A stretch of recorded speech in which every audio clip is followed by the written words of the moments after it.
You're listening to a deep dive review on the power of vulnerability by Brené Brown. Let's make this worth your time.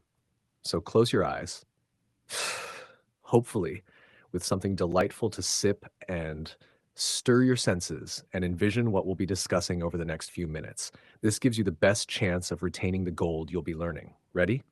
Let's get started. Now, this isn't a traditional book, it's a lecture series, but it's one of the most important works on emotional health, relationships, courage, and self worth. If the other books you've studied focus on success, money, mindset, identity, this one answers a deeper question. Why do people struggle to feel worthy, connected, and fulfilled even when they succeed? Chapter 1, the core thesis, the big idea. Vulnerability is not weakness. It is the birthplace of connection, courage, and growth. Most people believe vulnerability equals weakness, but Brown's research shows something very different. Vulnerability is strength because it requires emotional exposure, uncertainty, risk. 2. What vulnerability really is. Vulnerability is being seen, being emotionally exposed, risking rejection. It looks like saying, I love you first, asking for help, sharing your real struggles, putting your work into the world. And here's the key insight. You cannot love deeply, connect deeply, and then create boldly without vulnerability. 3. The real enemy, shame. At the core of Brown's work is shame. Shame is the fear that you are not enough. It sounds like, I'm not good enough. I'll be judged. I'm going to fail. And this matters because shame drives hiding, perfectionism, people pleasing, fear of action versus guilt. This distinction is incredibly important. Guilt says I did something bad. It focuses on behavior and can lead to growth. Shame says I am bad. It attacks identity and often leads to paralysis. That's why shame makes change so much harder. 5. The armor we use to avoid vulnerability. Brown explains that people protect themselves with emotional armor. One form is perfectionism. If I'm perfect, I won't be judged. Another is numbing, scrolling, eating, drinking, overworking. Another is control, trying to control every outcome to avoid uncertainty. And another is cynicism, expecting disappointment before life can disappoint you. The problem is these strategies may reduce pain, but they also block joy, intimacy, creativity, and connection. 6. Wholehearted living.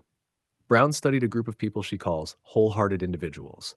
These people shared several traits: a strong sense of worthiness, willingness to be vulnerable, ability to embrace imperfection, and underneath all of it was one core belief: I am enough.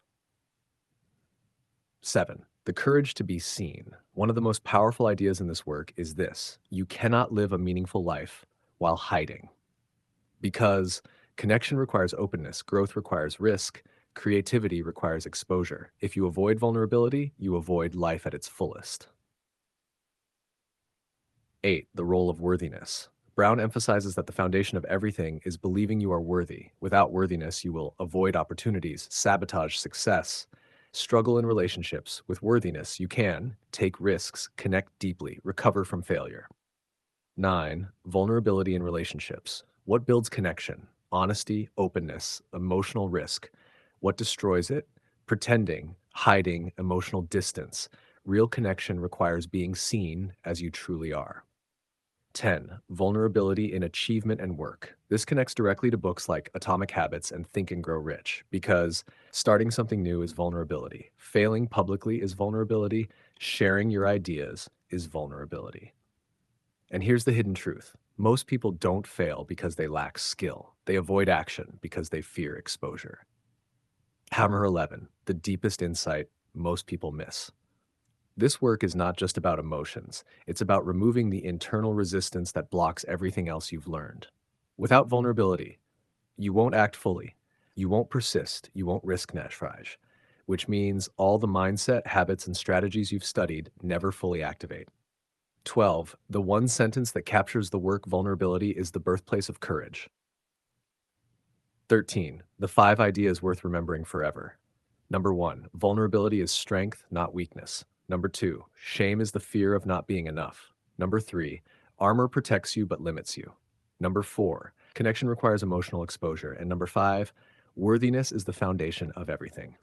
14. A simple daily practice. Step 1. Notice your armor. Where are you? Hiding, avoiding, pretending. Step 2. Choose one small vulnerability daily. Say what you really think. Ask for help, share honestly. Step 3, reframe discomfort. Instead of saying, this feels scary, say, this is growth. And step 4, reinforce worthiness. Remind yourself, I am enough, even if this doesn't go perfectly. 15, the criticism of the work. To understand it clearly, we should also understand its limitations. First, it is less tactical. It's more emotional and conceptual than step by step. Second, it requires emotional work. This isn't just intellectual knowledge, it must be practiced. And third, it can feel uncomfortable because it challenges the defenses people have built for years. Still, this work becomes incredibly powerful when paired with systems like atomic habits and mindset frameworks like Think and Grow Rich. Final mental model. Think of vulnerability as a gate. Avoid it and you stay safe, but limited. Walk through it and you gain access to growth, connection, courage, and deeper life. The bigger system is now complete. Thoughts lead to beliefs. Beliefs shape identity. Identity shapes emotions. Emotions influence vulnerability.